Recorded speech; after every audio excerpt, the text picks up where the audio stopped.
स्वराज्य नामक ऐहिक सामर्थ्य की तलवार स्वधर्म नामक परलौकिक साध्य के लिए हमेशा बाहर निकली रहनी चाहिए। यह प्राचीन जनों के मन का रुझान इतिहास में पग पग पर दिखेगा।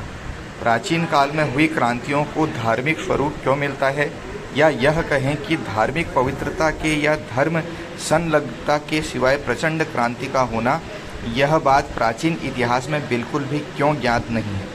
इसका बीज भी धर्म के इस विश्वव्यापक स्वरूप में ही है।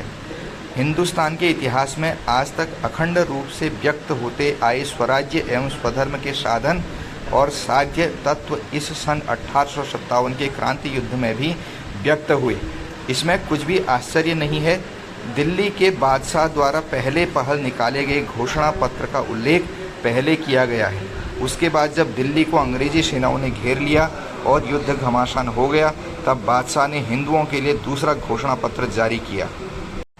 उसमें वे कहते हैं, जीम राजगान वो रोशाए हिंद पर वाजे हो के तुम बेआमा उज्जू नेकी और फैयाजी में मुइस्तिर उइद्दर हों।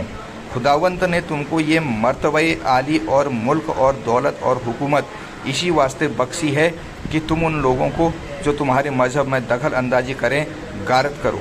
अर्थात हमें ईश्वर ने संपत्ति, देश, अधिकार किस लिए दिए हैं? ये सभी केवल व्यक्ति से संबंधित सुख भोग के लिए न होकर स्वधर्म संरक्षण के पवित्र हेतु के लिए हैं। परंतु इस पवित्र एवं अंतिम हेतु के ये साधन कहाँ हैं? पहले दिए हुए घोषणा पत्र के अनुसार परमेश्वर की सब सौगातों में अत्यंत श्रेष्ठ स्वराज की सौगात कहाँ है? दौलत कहाँ है? मुल्क कहाँ है? हुकूमत कहाँ है? गुलामी के प्लेग में यह सारी दैविक स्वतंत्रता मृत प्राय हो गई हैं। गुलामी का प्लेग किस तरह संहार कर रहा है, यह दिखाने के लिए उपर्युक्त घोषणा पत्र में नागपुर का, अवध, झांसी का स्वराज्य सब कैसे धूल में मिला दिए गए, इसका मार्मिक वर्णन करने के बाद ऐसी चेतावनी दी गई है कि इस तरह धर्म रक्षण के साधन गंवाने पर तुम परमेश्वर के दरबार में अपराधी और धर्मद्रोही माने जाओगे। धर्म हेतु मरे, मरते हुए सारों को मारे, मारते मारते जीते राज्य अपना। सन 1857 के क्रांति युद्ध का यही तात्विक कारण है। इस क्रांति युद्ध का यही मनः शास्त्र है। जिस दूरबीन से उस युद्ध का स्पष्ट एवं सत्य स्वरूप दिखेगा, ऐसी खरी दूरबीन अर्थात धर्म हेतु मरे, मरते हुए सारों को मारें, मारते मारते जीतें राज्य अपना। इस दूरबीन से उस क्रांति की ओर देखें तो कितना अलग दृश्य दिखने लगता है। स्वधर्म एवं स्वराज्य, इन दो पवित्र कारणों से जो क्रांति युद्ध लड़ा गया, उसकी पवित्रता पराजय से भंग नहीं होती। गुरु गोविंद सिंह के प्रयास सादृश रीति से विफल रहे, इस कारण उनका दिव्यत्व कम नहीं होता। यह सन 1857 में इटली में राज्य क्रांति की जो विशाल लहर उठी, उसमें उस क्रांति के नेताओं की संपूर्ण पराजय हुई। इस कारण उनके हेतु का पुण्य क्षीण नहीं होता।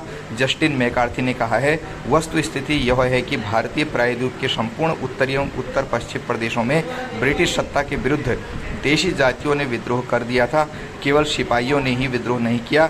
इसे कोरी सैनिक क्रांति का ही नाम नहीं दिया जा सकता।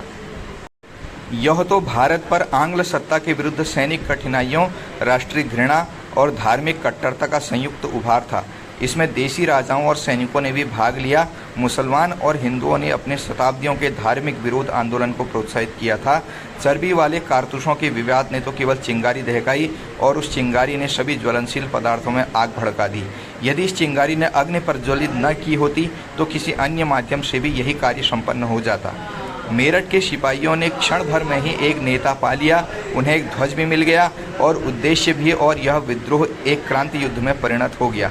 जब वे प्रातःकालीन सूर्य की रश्मियों से जगमगाती यमुना के तट पर पहुंचे तो उन्होंने अनजाने में ही इतिहास की एक निर्णायक घड़ी को प्राप्त कर लिया तथा सैनिक विद्रोह को एक राष्ट्रीय धर्म युद्ध में परिणत कर दिया।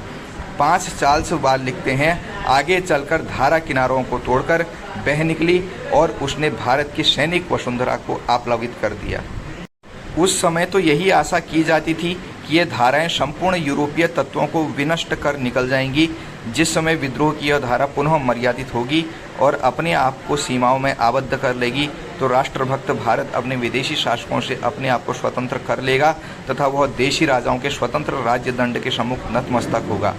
अब यह और भी अधिक महत्वपूर्ण रूप ग्रहण कर चुका था।